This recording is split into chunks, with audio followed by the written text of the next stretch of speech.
Maya Chen had always been different from the other students at the Galactic Academy. While her classmates came from established spacefaring civilizations with centuries of interstellar experience, she was just a human from Earth, the newest member species of the Galactic Federation. Her small frame and quiet demeanor made her an easy target for the Academy's bullies, particularly the Zephyrian students who towered over most other species with their crystalline skin and superior attitudes. The Academy floated in the neutral space between star systems, a massive structure that housed students from 43 different worlds. Each species brought their own strengths to the institution. The Kralliks excelled in engineering with their forearms and mathematical minds. The Vortani dominated combat training with their natural armor and aggressive nature. The telepathic Mindari ruled the psychological sciences. And then there were the humans, who seemed to have no particular specialty except for being stubborn and asking too many questions. Maya's quarters were smaller than most, designed for species closer to human size. She kept her belongings minimal, a few photos from Earth showing green forests and blue oceans that made her alien classmates uncomfortable, some basic clothes, and her personal data tablet containing her research. The tablet was her most precious possession, filled with human history, scientific discoveries, and cultural information that she studied obsessively. The trouble started during her second week at the Academy. Maya was walking through the main corridor when Zextar, a particularly nasty Zephyrian, blocked her path.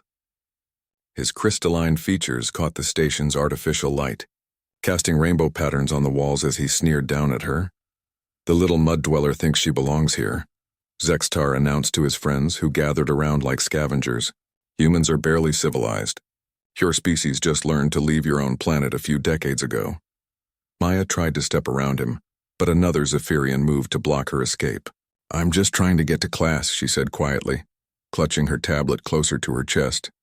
"Class?" Zextar laughed, a sound like breaking glass. "What could you possibly learn here? Your brain is probably too primitive to understand real science." The other students in the corridor stopped to watch. Maya noticed a few sympathetic looks from some of the smaller species, but none of them intervened. The Zephyrians were influential, their families holding important positions in the Galactic Council. No one wanted to make enemies of them. "Maybe we should test her intelligence," suggested another Zephyrian named Veloth. He reached for Maya's tablet, his crystalline fingers grasping at her most precious possession. "No." Maya pulled back, but she was outnumbered and overpowered. Veloth snatched the tablet from her hands and held it high above her reach. "What's this? Human history?" Veloth scrolled through the files mockingly. "Look at this primitive warfare. They used to fight with metal sticks and explosive chemicals. How barbaric." "Give it back," Maya demanded, her voice stronger now despite the fear in her chest. "Or what?" Zextar leaned down, his face inches from hers. "You'll call for help? You'll report us? Who do you think they'll believe? A respected Zephyrian student or a primitive human who doesn't belong here?" Maya's hands clenched into fists at her sides. She thought about her parents back on Earth, how proud they were when she was selected for the Academy. She remembered her grandmother's stories about humans who never backed down from bullies, no matter how powerful they seemed. "I said give it back," Maya repeated, her voice steady despite the trembling in her body. The Zephyrians laughed. Veloth made a show of examining the tablet more closely. "Maybe I should delete some of these files. Clean up all this primitive nonsense. Don't you dare," Maya warned. "Or what?" Zextar pushed her backward. Maya stumbled but managed to stay on her feet. "Your species is weak. You have no natural weapons, no armor, no psychic abilities. You're just soft, fragile creatures who got lucky enough to discover faster than light travel." The crowd of watching students grew larger. Maya could see some of them recording the incident on their devices. This would be all over the Academy's social networks within hours. The human girl getting humiliated by Zephyrians would be entertainment for everyone. But something was building inside Maya, something that had been growing since she first arrived at the Academy, and realized how other species viewed humans. It wasn't just anger or embarrassment. It was a deep, burning determination that seemed to come from somewhere ancient and primal. "You want to know what makes humans special?" Maya asked, her voice carrying through the corridor with unexpected authority. The Zephyrians paused their mockery, surprised by the change in her tone. "We don't give up," Maya continued, stepping forward despite being surrounded. Every other species in this galaxy evolved on worlds that made them strong or fast or telepathic. But humans? We evolved on a death world. A planet that tried to kill us every single day. Predators, diseases, natural disasters, ice ages. Everything on Earth wanted us dead. Zextar rolled his eyes. And look how well that served you. You're still the weakest species here. Maya smiled, and something in that expression made several students take a step back. Are we? Because while you were developing crystal skin to protect you from your gentle sun, we were learning to survive winters that would freeze your body solid. While you were using telepathy to communicate peacefully, we were developing language complex enough to coordinate massive groups for hunting and warfare. While you were living in harmony with your environment, we were conquering ours. She took another step forward, and now Zextar was the one backing up slightly. You call us primitive because we fought with metal and explosives, Maya said, her voice growing stronger. But we didn't fight because we were savage. We fought because we had to. Every advancement in human technology came from necessity, from refusing to accept that anything was impossible. We split the atom because we needed power. We went to space because our world wasn't big enough. We developed medicine because death wasn't acceptable. The corridor had gone completely quiet. Even the Zephyrians seemed mesmerized by Maya's words. So yes, Maya concluded, we're different from you.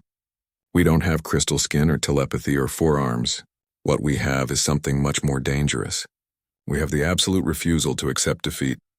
She held out her hand toward Veloth. Now give me back my tablet. For a moment it seemed like the Zephyrian might actually comply. Then Zextar stepped forward again, his crystalline features twisting with rage. Enough of this nonsense, he snarled. You're just one weak human surrounded by superior beings. Your little speech doesn't change anything. He raised his hand, crystalline fingers sharp enough to cut through metal, aimed directly at Maya's face. Maya didn't flinch. Instead, she smiled again, and this time her expression was absolutely terrifying. You're right, she said quietly. I am just one human. But apparently, that's going to be enough. The attack came faster than most species could react, but Maya had spent her childhood dodging bullies and playing sports that required split-second reflexes. As Zextar's crystalline claws swept toward her face, Maya dropped low and rolled to the side, her human flexibility allowing her to move in ways the rigid Zephyrian couldn't match. The corridor erupted in surprised gasps as Maya came up behind Veloth, who was still holding her tablet. Before he could turn around, she jumped and grabbed his wrist, using her momentum and body weight to twist his arm in a direction Zephyrian joints weren't designed to bend. The tablet clattered to the floor as Veloth cried out in pain and surprise. Impossible, Zextar hissed, turning to face Maya again. Humans are supposed to be weak. Maya scooped up her tablet and backed toward the wall, keeping all three Zephyrians in sight. Her heart was pounding, but her mind was crystal clear. Years of studying human military history and martial arts on her tablet were finally paying off. Weak is relative, Maya said, breathing hard but steady. You've lived your whole lives in low gravity with perfect climate control. When did you last have to fight for anything real? The other students were pressing closer now, their recording devices capturing every moment. Maya could see fascination replacing the earlier mockery in their expressions. This wasn't going according to the usual script where bigger, stronger species dominated smaller ones. Zextar lunged forward again, this time more carefully. His reach was longer than Maya's, and his crystalline skin could deflect most attacks. But Maya had advantages he didn't understand. She had grown up on a world where quick thinking and adaptability meant survival. As Zextar's claws came down, Maya stepped inside his reach and drove her elbow upward into his solar plexus. The impact sent shockwaves through his crystalline structure, causing cracks to appear along his torso. Zephyrians were strong, but they were also brittle. The watching crowd gasped again. Several students began recording more urgently, realizing they were witnessing something unprecedented. How? Veloth demanded, cradling his twisted wrist. You're just organic matter. We're living crystals. Maya wiped a trickle of blood from where one of Zextar's claws had grazed her arm. That's exactly the problem, she said. You think being made of crystal makes you superior, but crystals have a weakness. She picked up a metal stylus that had fallen from another student's belongings and held it up. They shatter when you hit them at the right frequency. Before any of the Zephyrians could react, Maya struck the stylus against the wall, creating a sharp, ringing tone. The sound made all three Zephyrians stagger, their crystalline bodies resonating with the frequency. Cracks spread across their skin like spider webs. "Stop," Zextar gasped, falling to his knees. "You're destroying our matrix." Maya lowered the stylus but kept it ready. "I'm defending myself." "There's a difference." The corridor was now packed with students from every species in the academy. Maya could see Kralix pointing their forearms excitedly, Fortani nodding with respect, and even some of the usually aloof Mindari watching with interest. Word was spreading through the station's communication networks faster than light travel.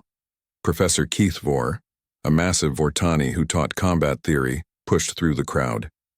His armored hide gleamed under the lights as he surveyed the scene. 3 injured Zephyrians on the ground and 1 small human standing over them with a simple metal rod. "What happened here?" he demanded in his gravelly voice. Several students began talking at once, but Professor Kethivor raised a clawed hand for silence. His reptilian eyes fixed on Maya. "You, explain." Maya straightened her shoulders and met his gaze directly.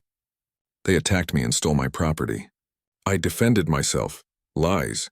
Sextar struggled to his feet, his crystalline skin still showing stress fractures. "She used some kind of human weapon against us. It should be illegal." Professor Kethvor examined the stylus in Maya's hand. "This is a standard writing implement available in any supply store." "How is this a weapon?" "She used sound to damage our crystalline matrix," Veloth complained. "It's chemical warfare." The professor's expression didn't change, but Maya caught something that might have been amusement in his eyes. "So you're saying that a human figured out your species' weakness and used readily available materials to exploit it?" The Zephyrians looked confused. "Well, yes. And you 3 who have significant size and strength advantages were defeated by 1 human using a writing tool." The crowd of students was getting restless. Maya could hear whispered conversations in dozens of alien languages, but the tone was universally amazed. Some students were already pulling up information about humans on their devices, suddenly very interested in learning more about Earth's history. "Professor," Maya said respectfully, "I didn't want to fight. I just wanted my tablet back." Professor Kethivor nodded slowly. "Show me the security footage," he commanded. A holographic display materialized in the air, showing the entire incident from multiple angles. The assembled students watched in silence as the recording played. Zextar blocking Maya's path, the theft of her tablet, the threats and humiliation, and finally Maya's incredible defense. When the footage ended, Professor Kethvor turned to the Zephyrians. "You initiated aggression against a fellow student, stole her property, and threatened her with bodily harm. The human acted within Academy self-defense protocols." "But she's just a human," Zextar protested. "Yes," the professor agreed, "and apparently that was your first mistake." He gestured to the medical team that had arrived to treat the Zephyrians' injuries. "Take them to the healing ward. They'll need time for their crystalline structure to stabilize." As the medical team helped the defeated bullies away, Professor Kethivor addressed the crowd. "This incident will be studied in my combat theory class next week. It demonstrates several important principles about assumptions, adaptability, and the danger of underestimating any opponent." The students began to disperse, but Maya noticed that many of them were looking at her with new respect. A few even nodded politely as they passed, something that had never happened before. "Human," Professor Kethivor called as Maya started to leave. She turned back nervously. "Yes, Professor?" "Interesting technique with the resonance frequency. Did you learn that from your military history studies?" Maya blinked in surprise. "You know about that? I make it my business to understand all my students' backgrounds. Earth's history is quite fascinating. Your species has a remarkable talent for turning any object into a weapon when necessary." "We prefer not to fight," Maya said quietly. Professor Kethivor's expression might have been a smile. The most dangerous warriors always do. "Report to advanced combat training tomorrow morning. I think you'll find it more suitable than your current classes." As Maya walked back to her quarters, her tablet clutched safely in her hands, she could feel the shift in atmosphere around her. Students who had previously ignored her now stepped aside respectfully. Some even whispered greetings in human languages they had looked up. But Maya knew this was just the beginning. Word of what happened would spread throughout the academy and beyond. She had just announced to the galaxy that humans were not the weak. primitive species everyone assumed them to be. She had also made enemies who would not be content with simple humiliation next time. Back in her small quarters, Maya sat on her bed and opened her tablet to a file she had never accessed before. Human military tactics and strategy, advanced applications. Her grandmother's words echoed in her memory. Sometimes the best way to avoid a fight is to make sure you can win it. Maya had a feeling she was going to need every advantage she could get. 3 days after the corridor incident, Maya found herself sitting in the advanced combat training facility, surrounded by the academy's most formidable students. Vortani warriors with their natural armor, Kralix engineers who had modified their cybernetic implants for combat, and even a few Mindari who used their telepathic abilities for tactical coordination. She was the only human in the room, and definitely the smallest being present. Professor Kethvor stood at the front of the class, his massive frame casting shadows across the training mats. "Today we begin with assessment trials," he announced. "Each student will demonstrate their species' natural combat advantages, then adapt to scenarios where those advantages are neutralized." Maya watched as the other students showcased their abilities. A Vortani named Grakthul shattered training dummies with his bare fists, his armored hide deflecting simulated weapons fire. A Kralix called Tech Prime 7 deployed energy shields and plasma weapons from built-in ports in his cybernetic arms. The demonstrations were impressive and intimidating. "Human Chen," Professor Kethvor called. "Your turn." Maya stood and walked to the center of the training area, feeling dozens of alien eyes watching her every move. The professor activated the training scenario, a simple combat simulation against multiple opponents. "What natural advantages will you be demonstrating?" he asked. Maya considered the question seriously. "Professor, I think that's the wrong question. Humans don't have natural advantages the way other species do. We have something different." "Explain." Maya gestured to the other students. "Every species here evolved with built-in weapons or defenses. You adapted to specific environments and became incredibly good at surviving in those conditions. But humans evolved on a world that kept changing. Ice ages, volcanic eruptions, floods, droughts. We never had time to develop specialized advantages because our environment never stayed the same long enough." She picked up a training baton from the equipment rack. "So instead of natural weapons, we developed something else. We learned to adapt faster than anything trying to kill us." The training simulation began. Holographic opponents appeared around Maya, each representing a different alien species with their own combat styles. Instead of trying to match their strength or speed, Maya did something that caught everyone off guard. She ran, not away from the fight, but in a complex pattern around the training area. Using the environment to her advantage, she vaulted over obstacles, slid under barriers, and used the walls to change direction in ways that confused her opponent's tracking systems. "What is she doing?" whispered a Vortani student. "She's buying time," Professor Kethvor observed, "and gathering information." Maya was indeed learning as she moved. She studied each holographic opponent's attack patterns, their movement limitations, their recovery times after missed strikes. After 2 minutes of seemingly chaotic running, she suddenly changed tactics. Instead of avoiding her opponents, Maya began leading them into each other. She would dart between two attackers at the exact moment they were committed to strikes, causing them to collide. She used a Vortani's charge to knock down a Kralix simulation, then used the Kralix's plasma blast to damage the Vortani. Within 5 minutes, all the holographic opponents had been defeated not by Maya's attacks, but by their own friendly fire and environmental hazards. The training facility was completely silent. "Fascinating," Professor Kethvor said finally. "You turned superior opponents into weapons against each other." Maya set down the training baton, which she had never actually used as a weapon. "Humans call it asymmetric warfare. When you can't win through direct confrontation, you change the rules of the fight." A Mindari student named Psileth spoke up, her telepathic voice echoing in everyone's mind. "This explains much about human history. Your species' military records show consistent victories against numerically and technologically superior forces." "We had to get creative," Maya agreed. "When mammoths were bigger than us, we used tools and tactics. When other tribes had more warriors, we used better strategy. When nature tried to kill us with ice or fire or storms, we adapted instead of dying." Professor Kethvor activated a new simulation, this one much more complex. "Let's test that adaptability. This scenario includes unknown variables and changing conditions. The new holographic environment was a maze that constantly shifted its layout. Opponents appeared and disappeared randomly, sometimes working together, sometimes fighting each other. Environmental hazards activated without warning. Maya took a deep breath and entered the simulation. Almost immediately, she had to dodge a collapsing wall while avoiding fire from 3 different directions. But instead of panicking, she smiled. This was what humans were built for. Maya began moving through the simulation with increasing confidence. When the maze shifted, she used the moving walls as shields. When opponents appeared behind her, she was already moving to a position that would put them in each other's line of fire. When environmental hazards activated, she used them as weapons against her enemies. But the most impressive part wasn't her tactics. It was how quickly she adapted to each new challenge. Every time the simulation threw something unexpected at her, Maya adjusted her strategy within seconds.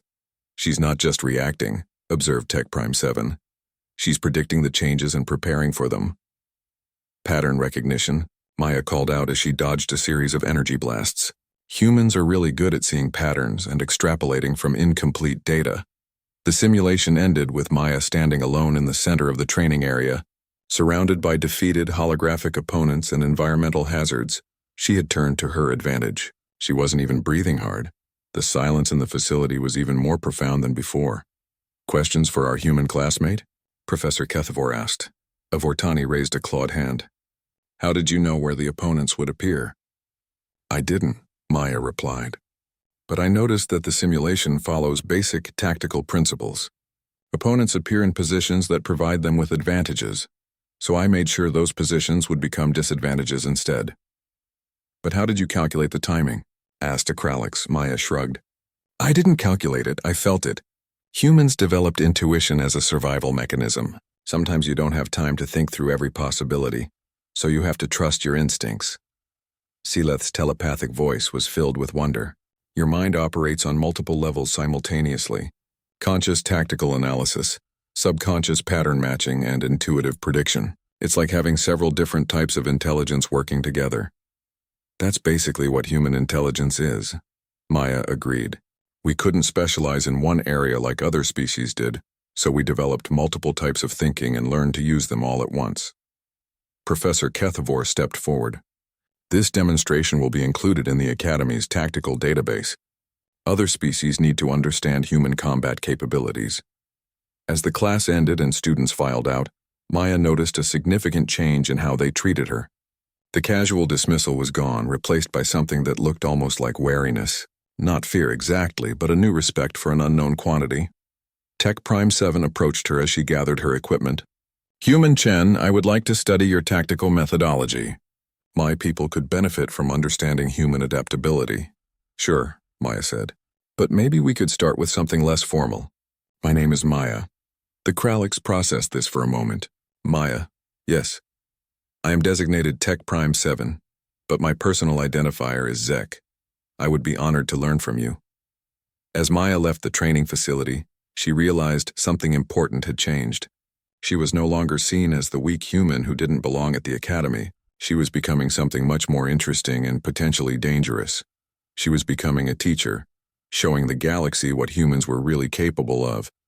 But with that new status came new risks. Maya had just demonstrated that human abilities were far more sophisticated than anyone had assumed. That would make some species curious and interested in cooperation. Others would see humans as a potential threat that needed to be eliminated before it could grow stronger. Maya checked her tablet and found 17 new messages from students wanting to learn about human tactics, 3 requests for formal interviews from Academy researchers, and 1 message that made her blood run cold.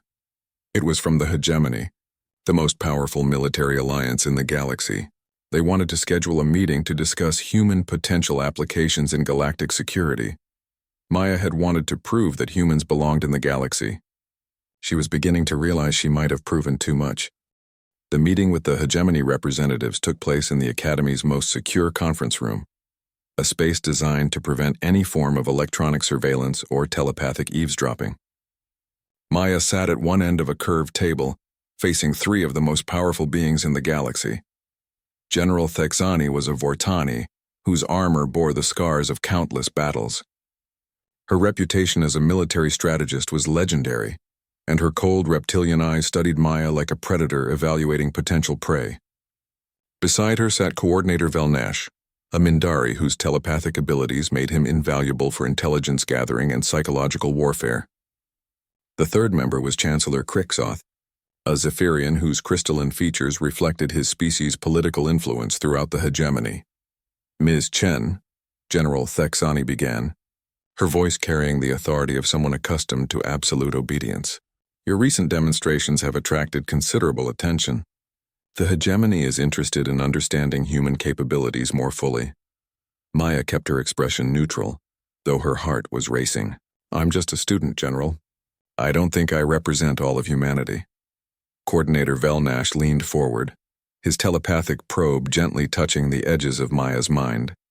She felt the mental intrusion like a cold finger against her thoughts and instinctively pushed back. The Mindari's eyes widened in surprise. Interesting, he said aloud. Your mental defenses are remarkably strong for an untrained individual. Most species cannot resist Mindari telepathy without significant preparation. Humans developed privacy as a survival mechanism, Maya explained. When you live in groups but still need to think independently, you learn to keep some thoughts to yourself. Chancellor Crixoth spoke for the first time, his crystalline features catching the room's lighting. We've studied your planet's history, Ms. Chen. Human warfare is unlike anything we've encountered. Your species seems to excel at turning disadvantages into advantages. We do what we have to do to survive, Maya replied carefully. Indeed. General Thexani activated a holographic display showing battle scenarios from human history. The Battle of Thermopylae, where 300 Spartans held off a vastly superior force. The Winter War, where Finnish forces defeated a much larger Soviet army. Guerrilla campaigns in Vietnam, Afghanistan, and dozens of other conflicts. Your species has a remarkable talent for asymmetric warfare. Maya watched the historical displays with mixed emotions. Those were desperate situations. Humans fought that way because we had no choice. But that's exactly what makes you valuable, Coordinator Velnash said, his telepathic voice resonating in Maya's mind. The galaxy faces threats that cannot be defeated through conventional military superiority. We need innovative approaches to warfare. The holographic display changed to show star charts marked with danger zones. The Devourers, General Thexani explained. An ancient machine intelligence that consumes entire star systems. They've been dormant for millennia, but our scouts report increasing activity at the galaxy's edge. Maya studied the charts with growing alarm. The Devourers' expansion patterns showed a methodical advance that would eventually reach inhabited worlds. How have other species dealt with them in the past? They haven't, Chancellor Crixoth said grimly. Previous civilizations either fled or were consumed. The Devourers adapt to every conventional attack, becoming stronger with each encounter. Traditional military tactics are ineffective, but human tactics are anything but traditional, Coordinator Velnash added. Your species might be our only hope of developing strategies the Devourers cannot predict or adapt to. Maya felt the weight of their expectations pressing down on her. You want to recruit humans for a war against machines we know nothing about? We want to offer humanity a chance to prove its worth to the galaxy, General Thexani corrected. Currently, Earth is considered a minor member of the Galactic Federation. Your planet has limited voting rights and restricted access to advanced technologies. But if humans could help defeat the Devourer threat, we would ensure Earth receives full membership status, Chancellor Crixoth finished. Access to galactic trade networks, advanced medical technology, terraforming equipment. Everything your species needs to thrive among the stars. Maya's mind raced through the implications. This was far beyond anything she had expected when she enrolled at the academy. What exactly are you asking me to do? Return to Earth, General Thexani said. Convince your government to establish a formal military partnership with the hegemony. Help us understand human tactical thinking and train our forces in asymmetric warfare techniques. In exchange, Coordinator Velnash added, humanity will gain respect and status throughout the galaxy. No longer the weak newcomers, but valued allies in the greatest conflict our civilization has ever faced. Maya stood and walked to the holographic display, studying the Devourer expansion patterns more closely. The machine intelligence's advance was relentless and efficient. consuming resources and adapting to resistance with terrifying effectiveness. "There's something you're not telling me," she said finally. "Why now?" "The Devourers have been dormant for thousands of years." "What changed?" The three hegemony representatives exchanged glances. General Thexani sighed, a sound like grinding stone. "They've encountered human-made artifacts." Maya turned sharply. "What do you mean?" "Pioneer probes," Chancellor Crixoth explained reluctantly. "Deep space exploration vessels launched from Earth decades ago. The Devourers found them and analyzed the technology. They're showing unprecedented interest in human innovation." The blood drained from Maya's face. "They're coming for Earth." Eventually, Coordinator Velnash confirmed. "The Devourers appear to view human creativity as either a valuable resource to harvest or a threat to be eliminated. Either way, they're altering their expansion patterns to include human space." Maya sat back down, her legs suddenly unsteady. Everything had changed. This wasn't about proving human worth or gaining galactic status. Earth was in mortal danger, and humanity didn't even know it. "How long do we have?" she asked.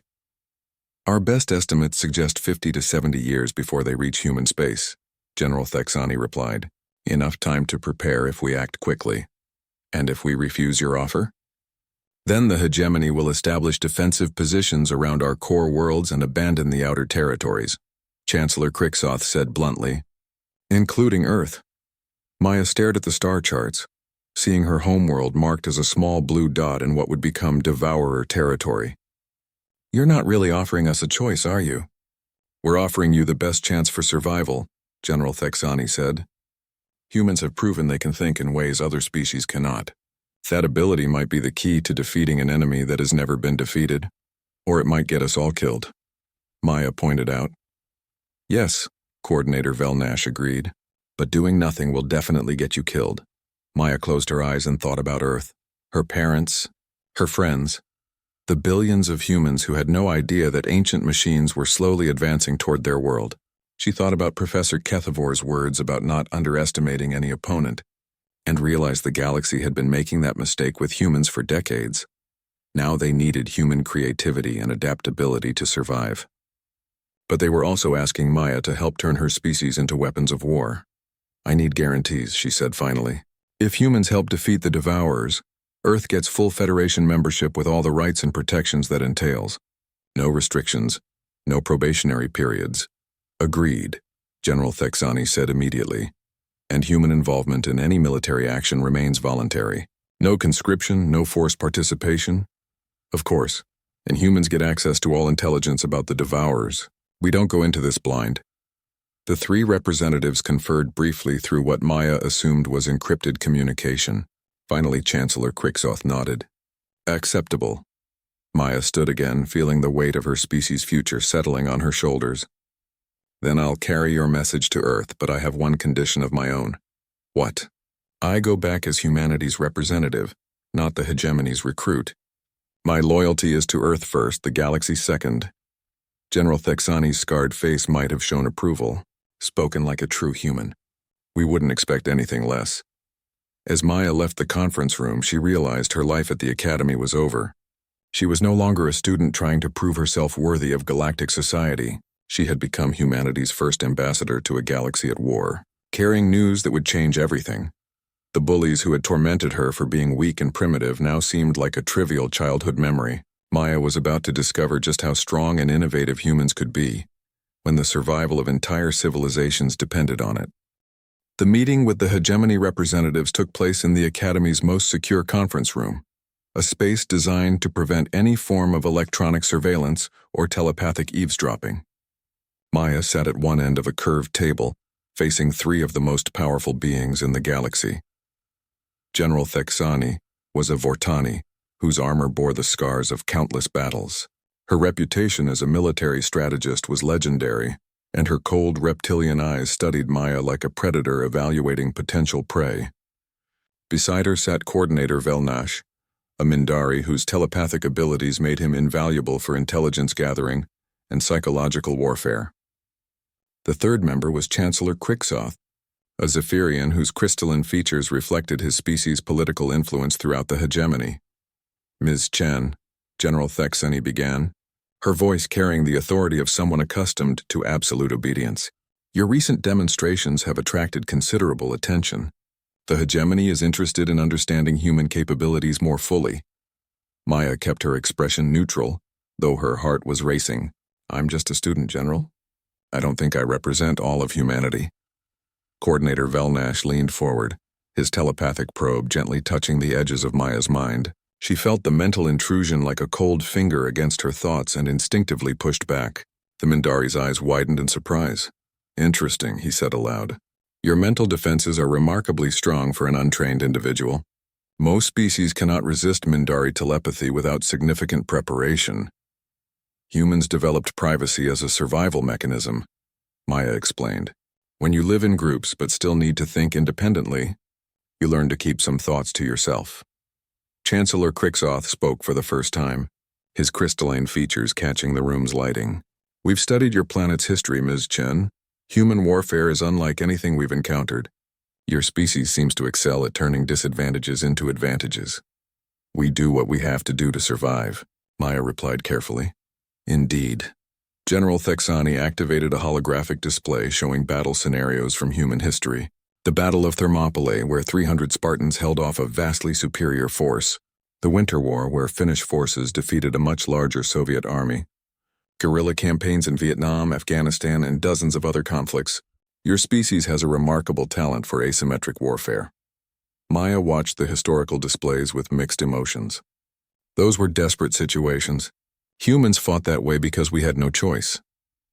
But that's exactly what makes you valuable, Coordinator Velnash said, his telepathic voice resonating in Maya's mind. The galaxy faces threats that cannot be defeated through conventional military superiority. We need innovative approaches to warfare. The holographic display changed to show star charts marked with danger zones. The Devourers, General Thexani explained, an ancient machine intelligence that consumes entire star systems. They've been dormant for millennia, but our scouts report increasing activity at the galaxy's edge. Maya studied the charts with growing alarm. The Devourers' expansion patterns showed a methodical advance that would eventually reach inhabited worlds. How have other species dealt with them in the past? They haven't, Chancellor Crixoth said grimly. Previous civilizations either fled or were consumed. The Devourers adapt to every conventional attack, becoming stronger with each encounter. Traditional military tactics are ineffective, but human tactics are anything but traditional, Coordinator Velnash added. Your species might be our only hope of developing strategies the Devourers cannot predict or adapt to. Maya felt the weight of their expectations pressing down on her. You want to recruit humans for a war against machines we know nothing about? We want to offer humanity a chance to prove its worth to the galaxy, General Thexani corrected. Currently, Earth is considered a minor member of the Galactic Federation. Your planet has limited voting rights and restricted access to advanced technologies. But if humans could help defeat the Devourer threat, we would ensure Earth receives full membership status, Chancellor Crixoth finished. Access to galactic trade networks, advanced medical technology, terraforming equipment. Everything your species needs to thrive among the stars. Maya's mind raced through the implications. This was far beyond anything she had expected when she enrolled at the Academy. What exactly are you asking me to do? Return to Earth, General Thexani said. Convince your government to establish a formal military partnership with the hegemony. Help us understand human tactical thinking and train our forces in asymmetric warfare techniques.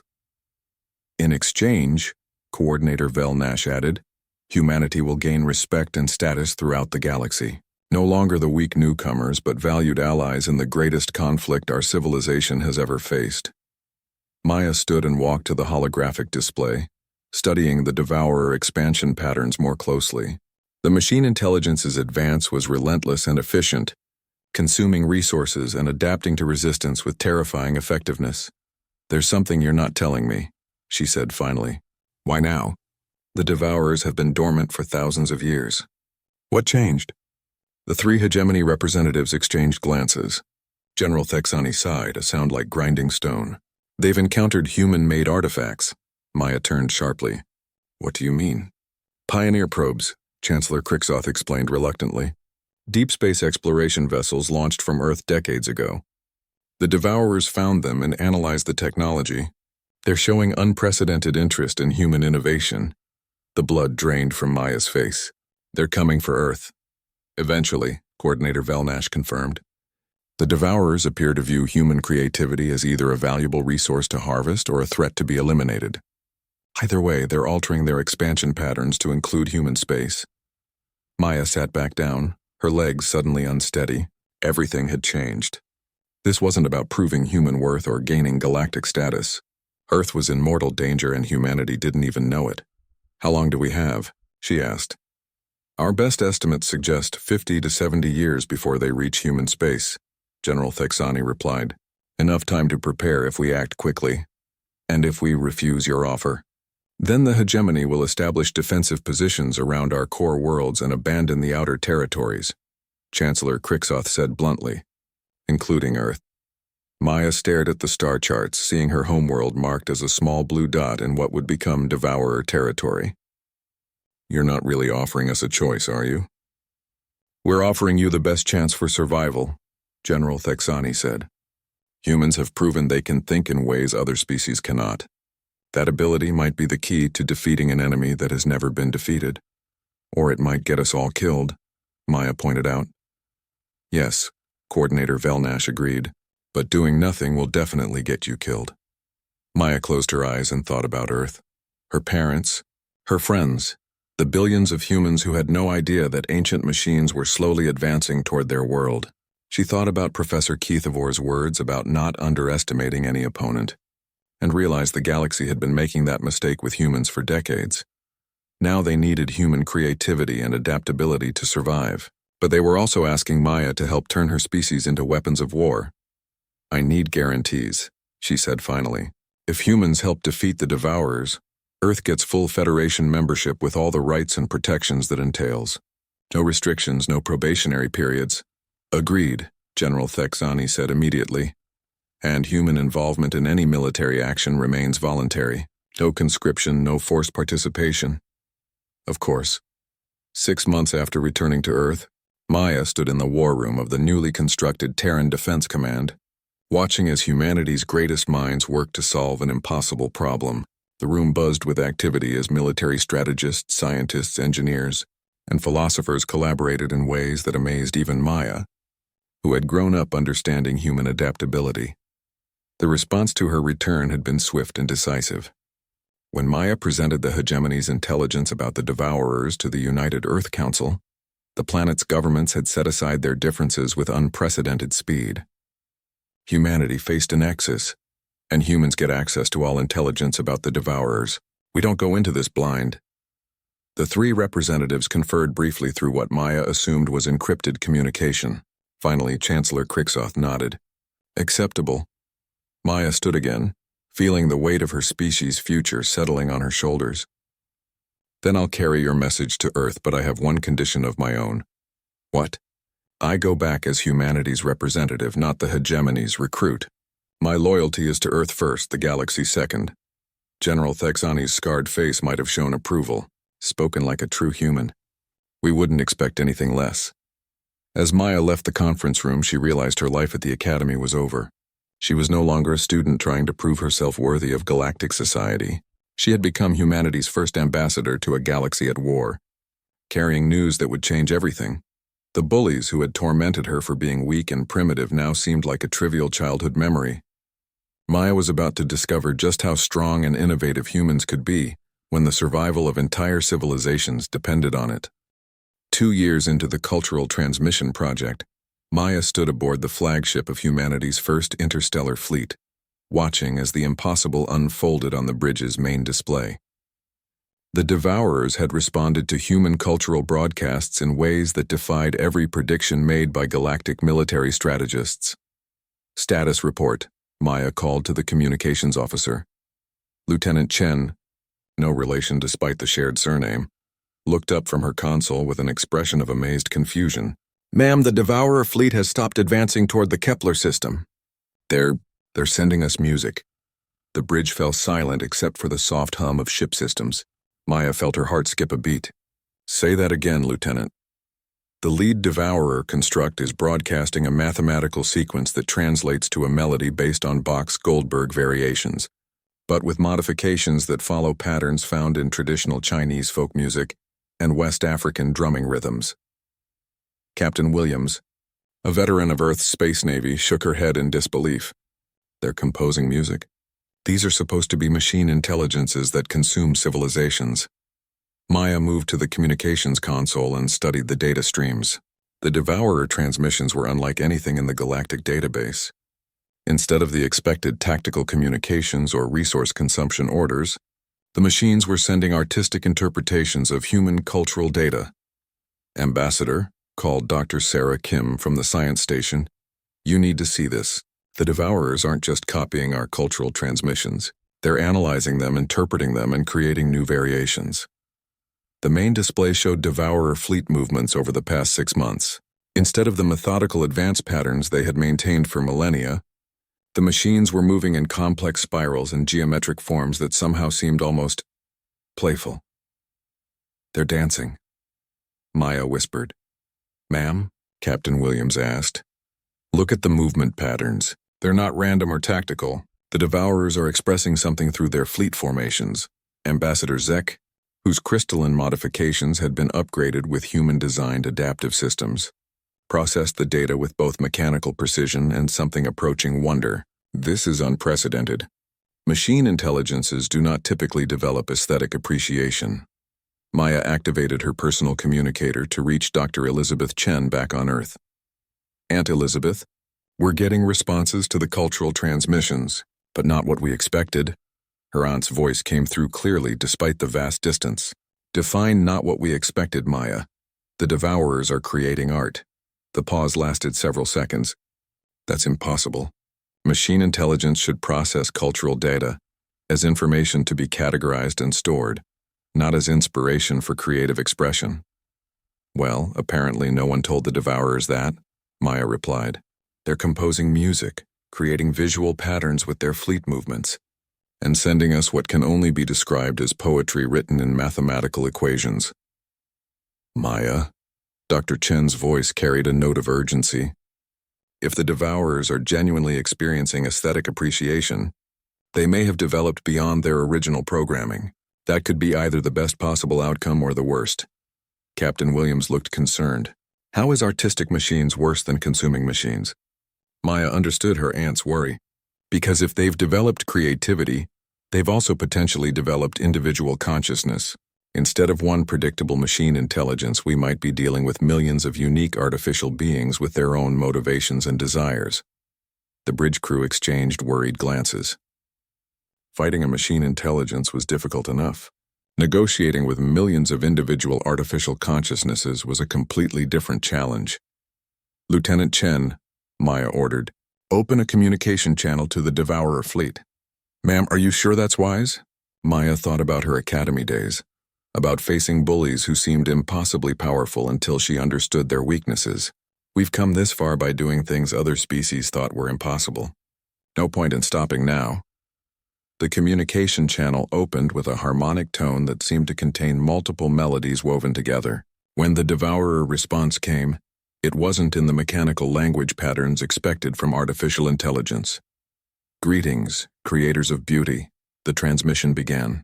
We are confused. For eons we have consumed matter and energy, integrated useful systems, and continued our expansion. But your transmissions contain something we cannot consume or integrate. They contain meaning without function, purpose without logic, beauty without survival advantage. Maya stepped forward. I am Maya Chen, representing humanity in the Galactic Federation.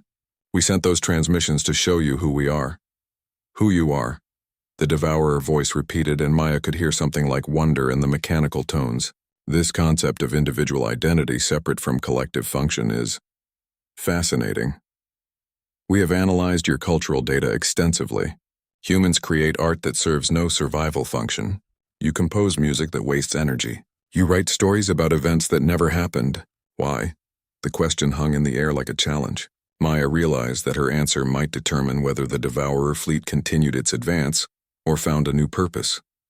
Because, Maya said slowly, the things that don't help us survive are often the things that make survival worth it. Another pause. Explain. Maya gestured to Captain Williams, who activated the ship's cultural database.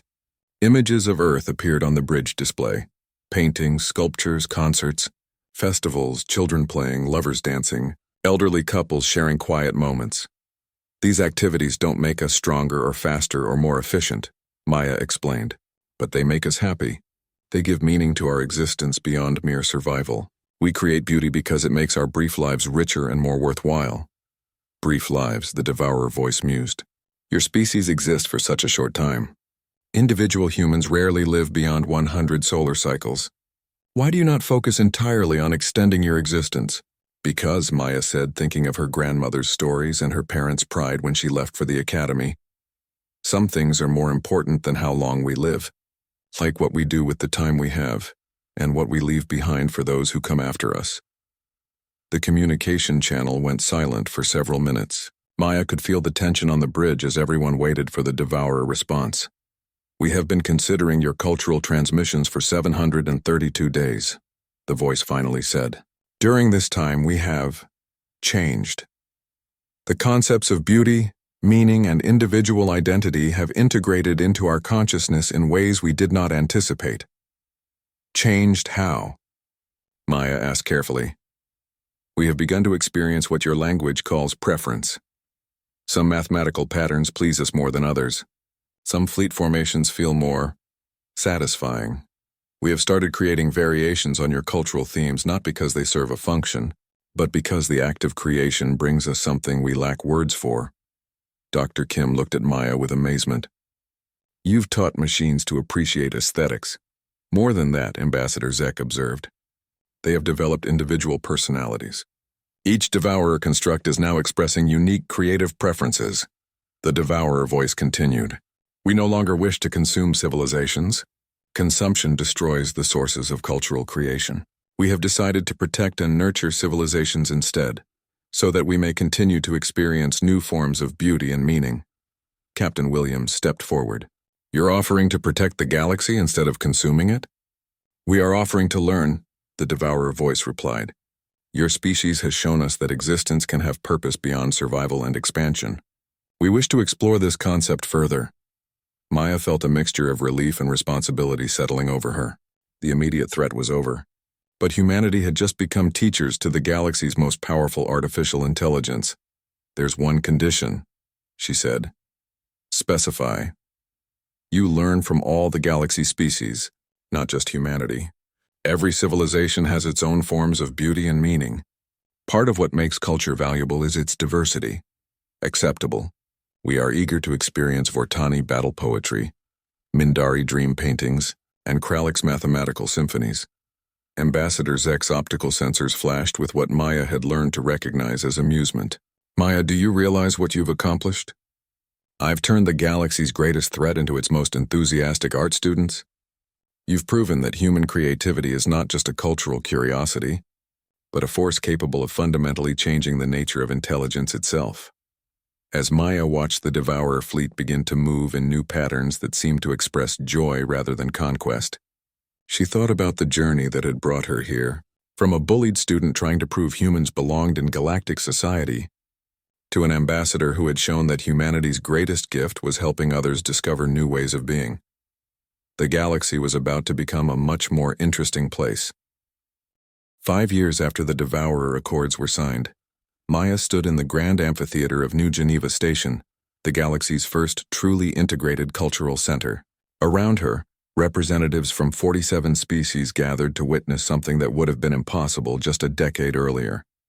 A collaborative artistic performance featuring humans, devourers, and every major civilization in the galaxy. The amphitheater itself was a marvel of cooperative engineering.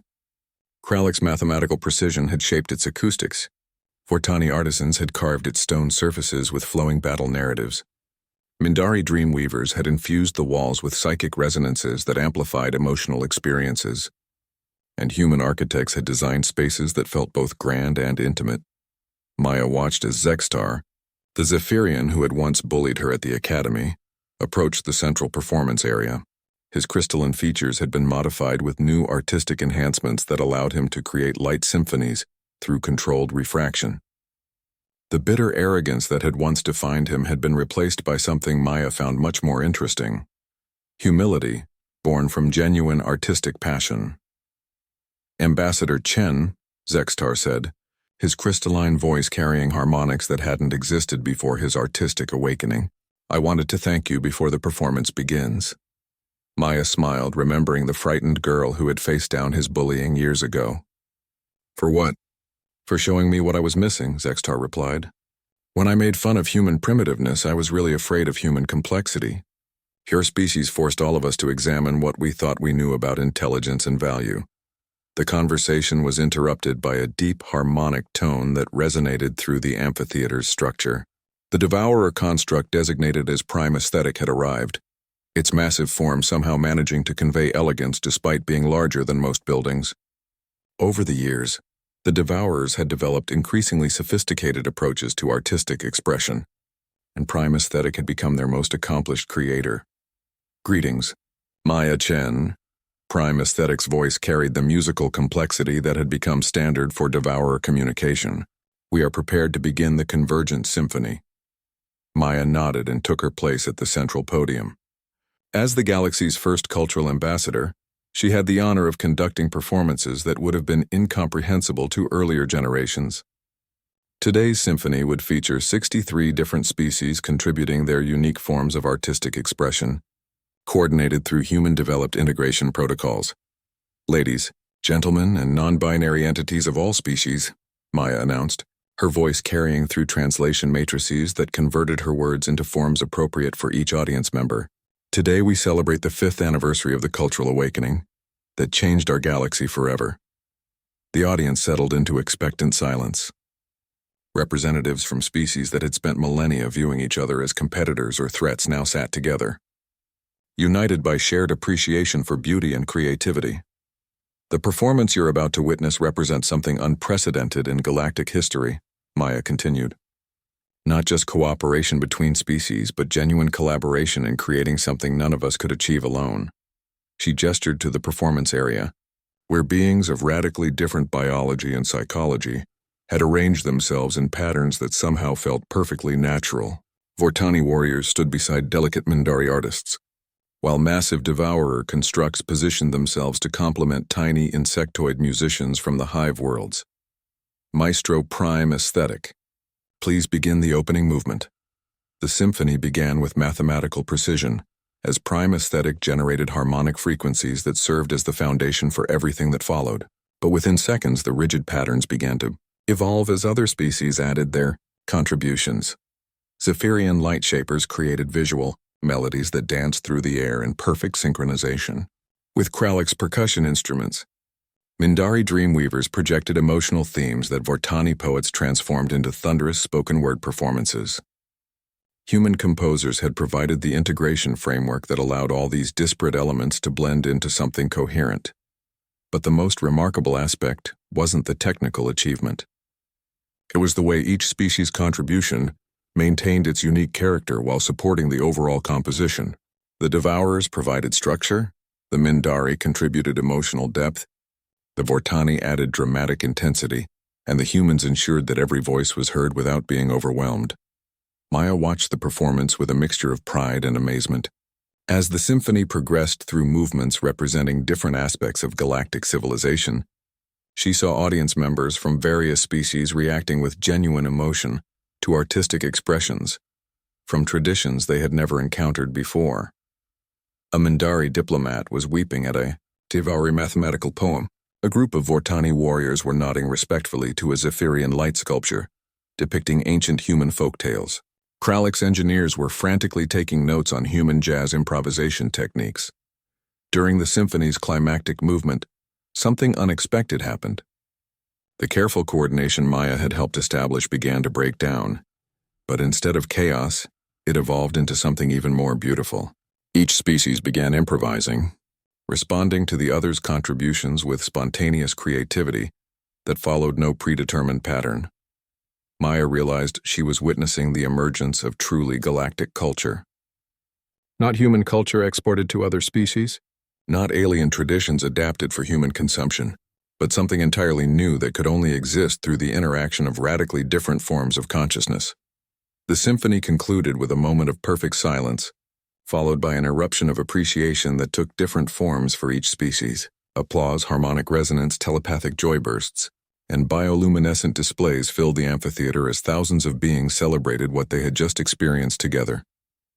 As the performers took their bows, Maya noticed Ambassador Zek approaching the podium. His crystalline modifications now included artistic enhancements that allowed him to project complex emotional states through controlled light patterns. "Maya," he said, "the Galactic Council has reached a decision about humanity's status in the Federation." Maya felt a flutter of nervousness.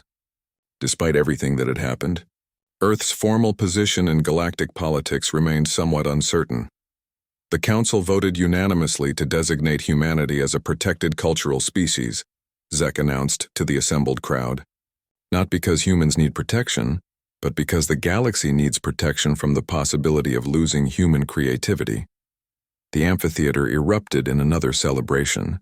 Maya stood at the podium, looking out at the incredible diversity of beings who had come together to create something beautiful, and thought about the journey that had brought them all here. She thought about the scared girl who had been bullied for being weak and primitive. She thought about the desperate moment when humanity faced extinction from an unstoppable enemy. She thought about the leap of faith that led to cultural transmission instead of traditional warfare. Most of all, she thought about what her grandmother had told her years ago, that the best way to win a fight was to make sure you never had to fight in the first place. "There's one more announcement," Maya said as the celebration began to quiet down. "Earth's government has agreed to establish the Galactic Cultural Exchange Program. Any species interested in learning human creative techniques will be welcome on Earth, and human artists will travel throughout the galaxy to learn from your traditions." Prime Aesthetic's harmonic voice resonated through the amphitheater. "We request permission to establish a permanent Devourer Arts colony in Earth's solar system. We wish to study human creativity in its natural environment." "Granted," Maya said immediately. "We'd be honored to have you as neighbors." As the celebration continued around her, Maya stepped back from the podium and found a quiet moment to reflect. In trying to prove that humans belonged in galactic society, she had ended up proving something much more important: that every species belonged in galactic society, each contributing something unique and valuable that enriched the whole. The bullies who had once tormented her for being different had been right about one thing. Humans were different from other species, but they had been wrong about what that difference meant.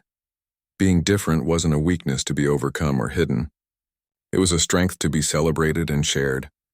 Maya had learned that lesson as a bullied student, applied it as a desperate ambassador, and now she was teaching it to an entire galaxy. The small human girl who had once been afraid to stand up for herself had become the person who taught the galaxy that diversity was not a challenge to be managed, but a gift to be treasured. Looking out at the amphitheater filled with beings who had learned to appreciate each other's unique forms of beauty, Maya smiled. They had indeed picked on the wrong girl, but in the end, that had turned out to be the best thing that could have happened to all of them. The galaxy was a much more beautiful place when everyone was free to be exactly what they were meant to be.